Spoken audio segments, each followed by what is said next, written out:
Hello everyone, welcome for this exciting panel. I've been looking forward to this. We have 25 minutes, so it's gonna be quick. We have the possibility to ask questions, so please fill in when there is something. Let's have a quick introduction round. If you start, Torsten, just a quick one, then I'll take your organizations afterwards. Yes, Torsten Andersen. I'm the Deputy Director General at the Danish Business Authority, Erhvervsstyrelsen, so in charge of business development policy. Camilla Rygaard-Hjalsted. I'm the CEO of Digital Hub Denmark, and we work to make Denmark a leading nation in Europe when it comes to digital. My name is Duvold. I'm the CEO of Innovation Fund Denmark. I'm Rolf Kjærgaard. I'm CEO of Vækstfonden, which is Denmark's sovereign development fund. We work across all stages, all industries, and all types of financial products to build out the ecosystem. And my name is Hofman-Bang. I'm the CEO of the Danish Industry Foundation, which is a private foundation, philanthropic, with the aim to enhance competitiveness of Danish industry. Okay. So maybe if we start with you, Camilla, where are we as an ecosystem? So very recently we had this report made for two ecosystems in Denmark. One is Western Denmark and one is Eastern Denmark. And it was made by Startup Genome, and this is a San Francisco-based organization that looks to compare ecosystems all over the world. And where are we? When it comes to making unicorns, which is really what we want to do, we don't really have the maturity yet to be there, but we have all the prerequisites to get there. Some of the strongholds are our clusters of fintech, clusters of robotics, ag tech or new food is up and coming, GovTech. These areas are really strong and would actually have the possibility of accelerate and become some of the leading in the world. Robotics already is a gold certified cluster in Europe and the only one. So we have the prerequisites to get there. However, there are a couple of areas where we probably need to increase our attention, and one would be on talent, and obviously this is a global problem. How do we get enough talent to fill in all these jobs and all this work that needs to be done within AI, for example? Another area is financing the early stage and later on the late stages of these companies. And then all together, we need as a nation to be better globally connected. Number one is that the entrepreneurs themselves think global from the beginning. Not think about Denmark or Europe, not think about Asia, but think global. And it goes without saying, really, if you look at digital models and business models, they are global, born global. So our entrepreneurs, this is what I'm saying to you guys, because you're sitting out there, please think global from the beginning and we can help you become unicorns. Number two is, well, make sure you get the right talent, and we actually as a society need to think data and AI as the next wave. Everybody needs to think of their companies as a data and an AI company in order to be competitive in the new world. What do you say, Torsten? Well, I will just continue a bit on the based on the Startup Genome conclusions, because I think it's even more problematic than what Camilla is sort of saying, because they're mapping the 30 leading startup ecosystems in the world, and basically neither the Western Danish nor the Copenhagen ecosystem is there. And unfortunately for us, our main competitors, if you look at Northern Europe, is there. So Helsinki is there, Stockholm is there, London, Berlin, of course.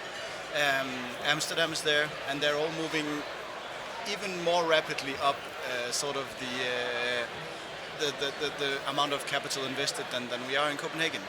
So in a European war on talent, as Camilla is describing, where talent moves to where it's most attractive and you go to where it's the most important in the world, I mean, basically we have a challenge. I think it's fair to say that even though we have a great momentum and the tech scene in Copenhagen, the patient is still ill, you can say. Then the next question is, what is the problem? I mean, which disease should we cure? And then in a third wave, which pill should we then subscribe? And there I think, I mean, Camilla is right about a lot of the diseases that we're seeing. And that TechBBQ is pointing to, but I think it would be very good if we could somehow have a discussion, a broader discussion about which diseases and then afterwards the cure. Yeah. Maybe you want to go, Thomas? I can go next. Yeah.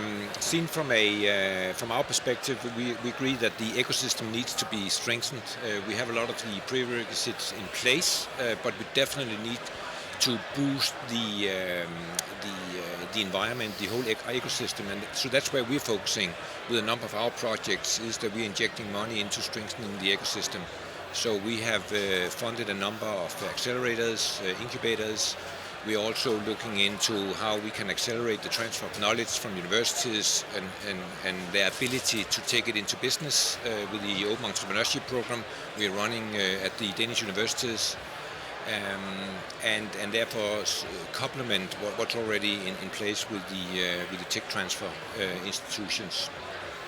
So that's where we're betting, and then we're focused on a number of sectors where fintech and health tech and aerospace are some of the areas that we have focused on so far, but there's definitely more to do.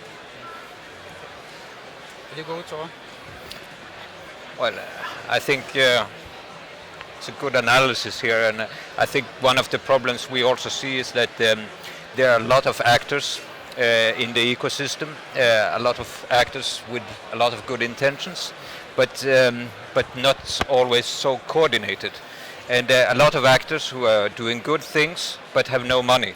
And don't forget that this is also to strengthen our financing. And some of us, we have quite a lot of money, and we are trying to connect, because as an entrepreneur it shouldn't be too complicated to get financing.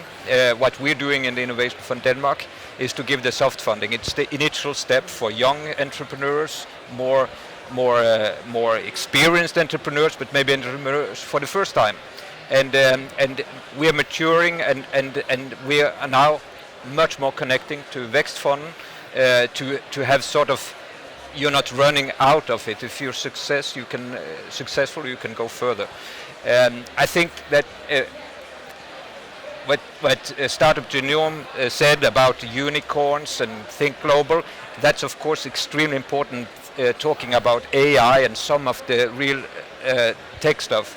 But the entrepreneurship is much more than that, and I don't think that we need only to have this unicorn thinking. There are a lot of other types of entrepreneurs, social entrepreneurs, and which is, valuable for Denmark. And of course we want to have unicorns, but we want to cover broader than that. So I think that we have to think about it in a broader sense, and also thinking about sort of value creation here, and of course economic growth and fantastic stories. We want to have those ones, and we need those ones, but there is more and more where sort of the value creation is sort of a higher purpose, where of course economy and higher purpose has to go together, but we see that now with the climate and there are other things, other values that are important in thinking about the SDGs. I think there are new business models where we don't know if it could be a unicorn, but it can still be valuable. Okay. Rolf, the capital? The capital is out there, Yeah. for sure. We're there, and an increasing number of investors are also flocking to this ecosystem, because it really is showing great momentum.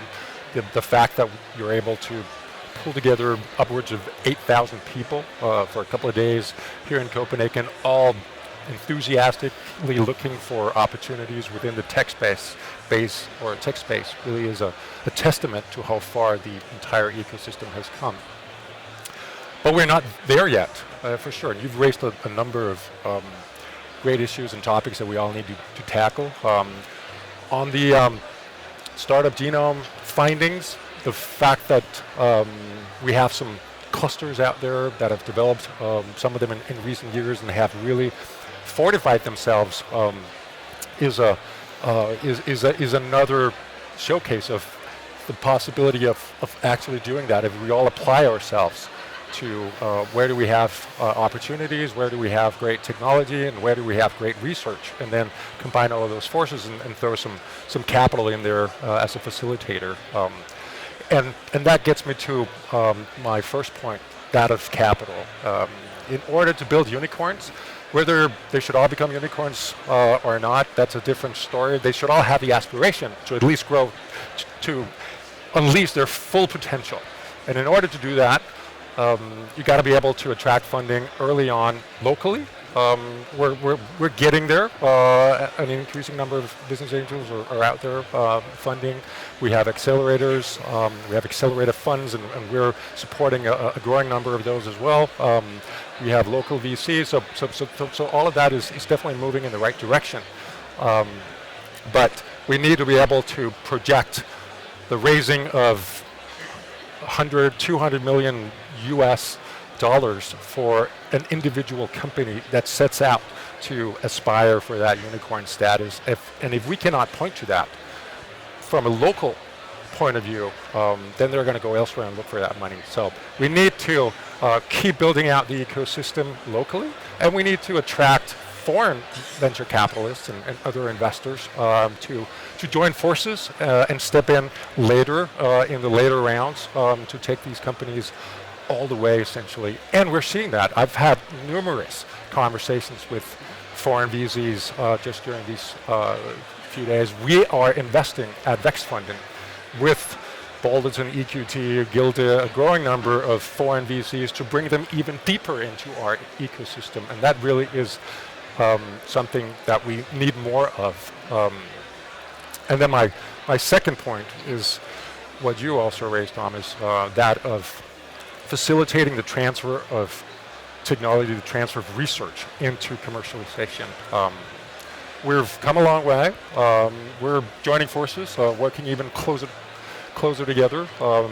But if we look at the potential, we're not there yet. Compared to Ireland, compared to Israel, they spend half the amount that we do on research. They get the same number or twice as many startups emerging from that. So even though we are moving in the right direction, even though things are improving, even though we are learning from our past experience and our mistakes, we're not there yet.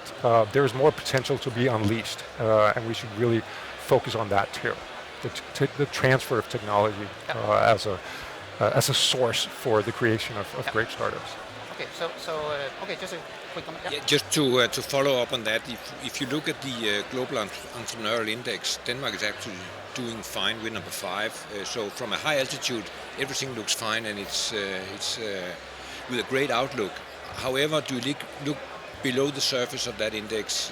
We have issues with scaling companies, and we have issues with turning them international, and therefore make them grow outside of Denmark and reach outside of Denmark in terms of partnerships, etc.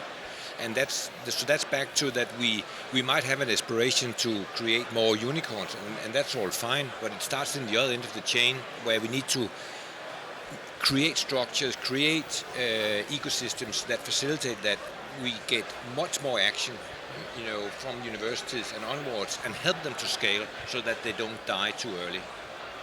So just one question for you, Camilla. Well, just a comment. Okay, I thought about Tor. I think we've enough SMEs in Denmark. I think it's 96% of our businesses are SMEs, so that's way too many. Why am I interested in the unicorns? Because our large companies are being disrupted.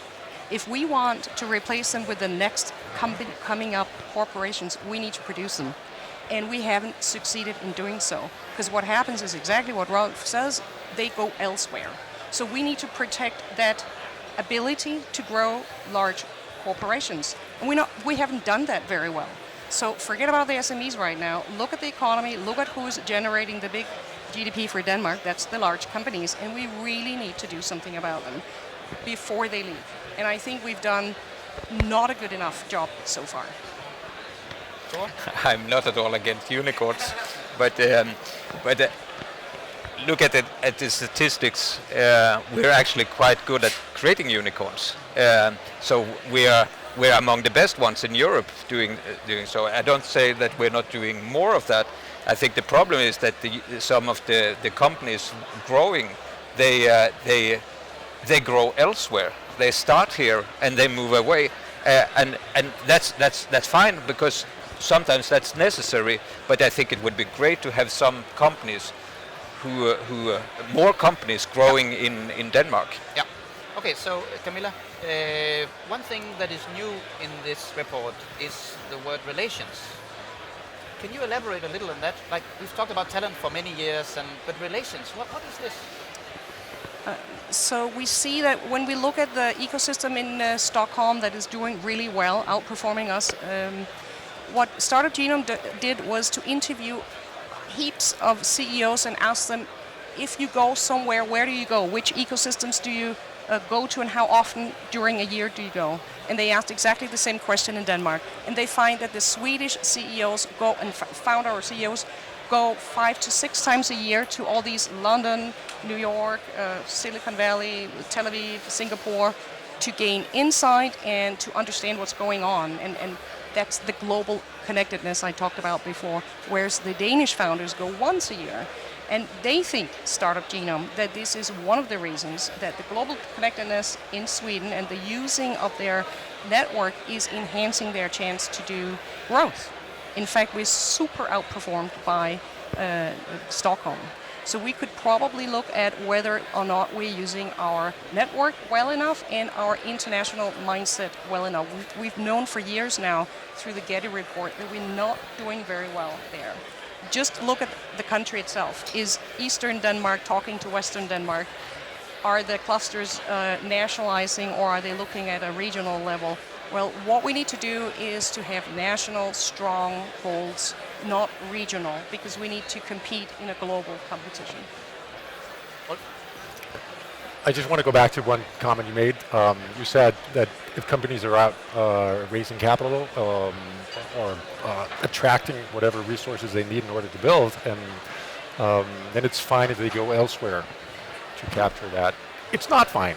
It's absolutely not fine. Or at least you should not go and build your company outside of Denmark for lack of access to capital, talent, research, all the stuff that goes in to fueling the creation and the scaling of a startup, all the way to unicorn status or whatever. And that brings me to Camilla's last point, and the outward-looking approach to life of Swedish CEOs and founders compared to Danish to their Danish counterparts. Well, if we continue to build out the capital market here in Denmark to allow for capital to easily find its way into Danish businesses, and we're definitely getting there, and we'll continue to do that over the years. But to the extent that you're able to capture whatever capital is needed, then you don't have to run around raising new rounds all the time, and you can spend more time on your company and building that out, and then going to conferences and seminars around the world to gain insights from what goes on out there. So there's possibly an ameliorating effect to that question of are we outward-looking enough in Denmark? If only we were able to get all the capital right around the corner. So we should definitely be working on that. So Torsten, you were saying this thing with the patience. It's like if we go back 5 years, it was a different ecosystem. So a lot of things have been just that we are here today, and you are all here and you have a lot of energy and really want to move forward. So a lot has been changing. So you're talking about this patient, and it's like, okay, in 5 years we need to look at a new patient because you've been fixing things by then. So we have to find out what to do. What are we doing the next 5 years? What are you doing? Good point. And I mean, around this panel we have a lot of doctors, So that's a good thing. Who can fix each their specialty domain, which I think is very good, because I think what this debate also shows is that it's not one thing that needs to be fixed. It's sort of different places in a value chain, and I guess we need to work on all of them.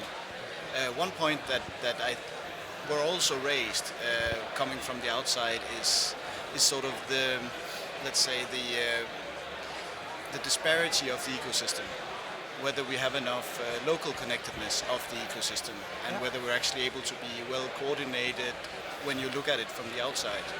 And I think, I mean, this conference is a great example of something that has grown impressively. So has a lot of other events, but I think an open question would be whether things that you see in other countries like TechLeap in the Netherlands or Sting in Stockholm, or some sort of more systematic approach to an ecosystem where you sort of find a story about your ecosystem. And there the tour's point about the SDGs and the social impact of startups. I mean, that is a joint story of a lot of what's going on in Copenhagen. So I mean, an open question would be whether there would be a potential in sort of trying to get the ecosystem a bit aligned internationally. I just happened to glance at the screen up here. Yeah. There's an excellent question. Well, there are many excellent questions. I just picked the one on how do we attract international highly skilled talent. Well, more and more people who are looking from the outside in to our local ecosystem keep saying the fact that we have the most, or at least one of the most livable cities, livable countries right here is an attraction to a great number of people out there. So we can definitely use that as part of an international branding exercise. And then that gets me to another great point you raised, that of us also devoting more resources and more thinking to driving sustainability, driving purpose, driving mission-driven companies and development of technologies, because we're already there in Denmark. We're big on wind, we're big on clean tech, we're big on joining the purpose with the profit. And as technologies mature, more and more opportunities arise for capturing both purpose and profit. And we are in a great position here in Denmark to really build that out, because we can do so. We can say we want to drive sustainability, we want to drive purpose with great integrity, because we have the wind energy and the clean solutions already out there. Yeah, I just had a comment to what Torsten was saying about trying to get more coordinated in the system, and I fully concur with that. And a lot of initiatives is going into that from a political point of view right now, and I think we need to do more of that. But that's also been my experience, seen from my chair, that there's so many players in the system, and we need to work on that, because I think we'll get more effect out of being more coordinated and maybe more consolidated. Second point is that now we're some of the players, but also pointing to some of the questions here. Actually, there's a player that's missing here in the panel, which are the corporates. Because I think we should also try and facilitate that the corporates get into the game more than they are today. And we have actually tried to put focus on that with a couple of projects, kind of living labs, where we try and bring corporates and startups together. A very interesting project called the Urban Tech project, where we're bringing big Danish corporates together with startups, not only from Denmark, but also internationally. It's a quite interesting living lab that we are running right now. And I think there's also great potential in that, and therefore create some dynamics in that space between the corporates and the startups. Do you have a comment, Torsten? I think I said it in a very polite way, that there are many actors, and I think actually there are many irrelevant actors making noise in the system, because we're doing an effort and all across the one sitting here, and there are more. See how we coordinate, and one first attempt has been to coordinate very closely with Vækstfonden and see how that goes together. also with the private funds and the public funds, it's quite important. And sometimes it can be a little bit frustrating because we have all our systems and rules and our foundations and so on, and sort of saying what do we want to achieve, and then see how we technically solve it. That is a discussion we're having right now. So I'm trying to push away sort of all the red tape and see what do we want to achieve together. What can you do? What can we do? How can we connect that? And then try to find out who is going to decide when and what and all these things. So I think that's quite important. I would like to go to one of the questions here. Is that okay? Let's do that. Yeah. It's one about being. How do we gear the ecosystem startups towards something like Silicon Valley? I think forget about it. Denmark is not going to be Silicon Valley. We can get a lot of inspiration from Silicon Valley. We take some of the young entrepreneurs and we send them to Silicon Valley. We don't send them to Silicon Valley because it's for them to get the ambition, to get the inspiration, but we have no intention of becoming Silicon Valley. We had our report on AI, how we can become a leading nation on AI. And we have we presented a report with McKinsey yesterday, and it's free. You can just download it from our homepage, and of course it's not that we're going to compete with MIT. MIT, they have invested more than $1 billion just in AI, and we are around 100, 200 million kroners. So we're not in that league of investments and talent, but we are good at certain things. I think Rolf mentioned it, and something is that seems a little bit hippie and flowers and all that. But we can do something that with sometimes a little bit complicated with all the ethics and GDPR and all that. But that can be turned sort of to an advantage. Yeah. What do you think of that, Camilla? I just say, Tor, there's so much we can learn from Silicon Valley. And yes, over the last 10, 15 years, we've had the Innovation Center there and a presence there. Let's go back to the corporate and startup situation. Corporates have a completely different role in the ecosystem in Silicon Valley, and we could learn from that. Startups have a different value, and there's an understanding of building entrepreneurship already during your education. And then that leads me to leadership. So why don't we just add entrepreneurship into leadership? We see that it's so difficult for corporates to understand how to govern and have the right metrics around the new business development in their corporations. And that goes also in the same manner with their startups. That we can learn from Silicon Valley. So even though I understand your point, we can't be like Silicon Valley, but why don't we aspire to learn what they do so well and then grow our country in that direction? Silicon Valley is just one example. Tel Aviv, in my mind, is really flourishing right now. We've seen it in Singapore, we've seen in Helsinki, something happening really hot. We have a hot startup scene in Denmark. We don't have the corporates' attention simply because some of the corporates never learned in the digital age about how to grow companies and how to handle the exploratory phase of developing new they're good stuff. at running a big company, but it's a different thing to kind of find out what's the next And then thing. we need leaders that handle either both or acknowledge that they don't do a good job and then hire people to do so. Okay. And I'm actually advocating that you divide your board into a board that handles the company, the core company, and have another board, maybe represented in the first board, that handles the new company. And then at some point, the new company or the new companies will take over the core. I think that's what we're going to see. So a company on the edge of the core that maybe the core is diminishing. That was what I was talking about before. So the larger companies we see today are maybe going to go down at some point, being disrupted, while they're developing their edge companies. So just on the corporate part, I was with a German corporate venture capital 2 days ago, and he told me something that really surprised me. He said that the CVCs in the US invested more money last year than the traditional VCs. I was shocked that it's that much that they are investing, and then we are really lagging behind because I don't really. They are coming more and more, but I would assume it's just on the top of, it's like 5% of the VC money invested in Denmark, or it's very small compared to... The CVCs are on the rise in Denmark as Yeah. well, and I think we doubled in 2018 compared to 17. I think we Okay. saw that yesterday. Yeah. But are they harvesting the fruits? Not yet. And why do you see that in the US? Because they are harvesting the fruits. So it has to do with experience and talent and success. Okay. Rolf? And it has to do with experimenting. It has to do with getting out there and learning what others have done.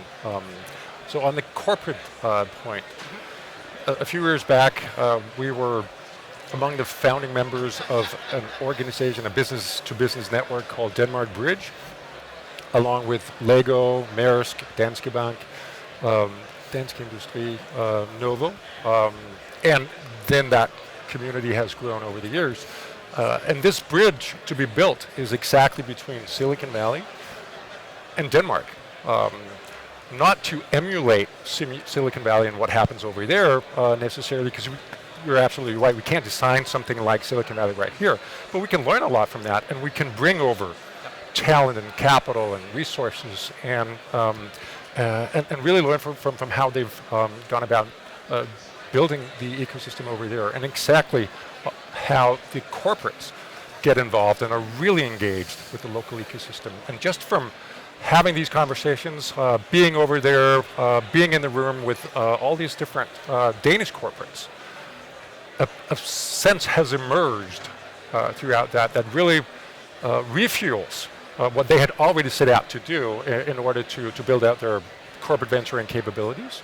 And now we're increasingly seeing them look for opportunities and for collaboration with people on the inside of the ecosystem, because one realization that they're getting around to is that you cannot be in the core of your corporate structure, a global company, and then even though you may have global outlook, you can't see all the details. So you need someone to be out there looking for whatever technologies or startups that might fit your business model.